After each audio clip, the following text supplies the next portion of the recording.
આગામી 2 થી 3 કલાક 3 જિલ્લામાં રેડ એલર્ટ છે। છોટાઉદેપુર, પંચમહાલ, દાહોદમાં રેડ એલર્ટ છે। 12 જિલ્લામાં વરસાદનું ઓરેન્જ એલર્ટ આપી દેવામાં આવ્યું છે। 18 જિલ્લામાં વરસાદનું યલો એલર્ટ પણ જાહેર કરવામાં આવ્યું છે।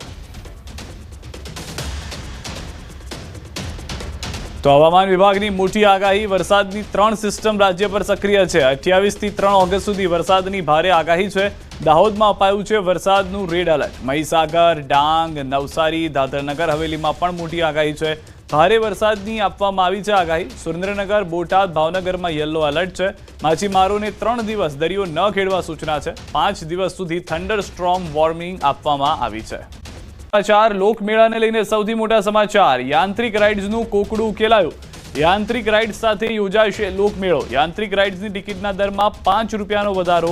રાઇડ સંચાલકોની માંગણીને તંત્રએ સ્વીકારી છે। તંત્રએ માંગ સ્વીકારતા હરાજી પૂર્ણ થઈ હોવાની પણ જાણકારી જે છે તે મળી રહી છે। તો હવે એક રાહતના સમાચાર એ છે કે યાંત્રિક રાઇડ્સ જે છે તે રાજકોટના લોકમેળામાં જોવા મળશે કે જે જન્માષ્ટમીના તહેવારમાં મોટી સંખ્યામાં લોકો આવતા હોય છે મેળામાં, તેઓ હવે આ મજા માણી શકશે। પરંતુ અહીંયા એક વાત એ પણ છે કે રાઇડ્સ જે છે તેમાં 5 રૂપિયાનો વધારો પણ કરવામાં આવ્યો છે ટિકિટ દીઠ। વધુ માહિતી ન્યૂઝ 18 સંવાદદાતા હાર્દિક પાસેથી મેળવીશું। હાર્દિક, હવે યાંત્રિક રાઇડ્સને લઈને સારા સમાચાર, શું સમગ્ર માહિતી છે, કઈ રીતનો આ લોકમેળો યોજાવાનો છે?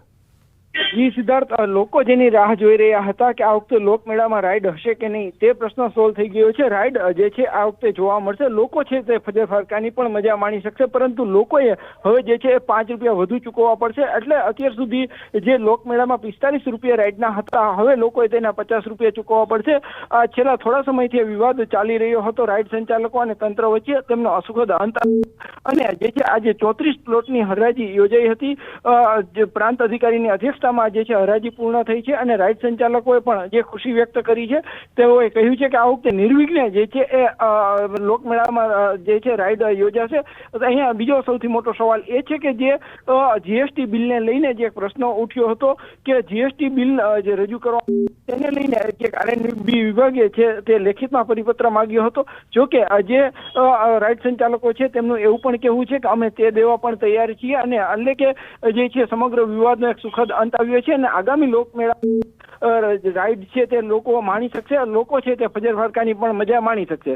આભાર સમગ્ર માહિતી બદલ હાર્દિક। તો હાલમાં જે કોકડું હતું તે ઉકેલાઈ ગયું છે। હવે લોકો રાઇડ્સની મજા આ લોકમેળામાં માણી શકશે।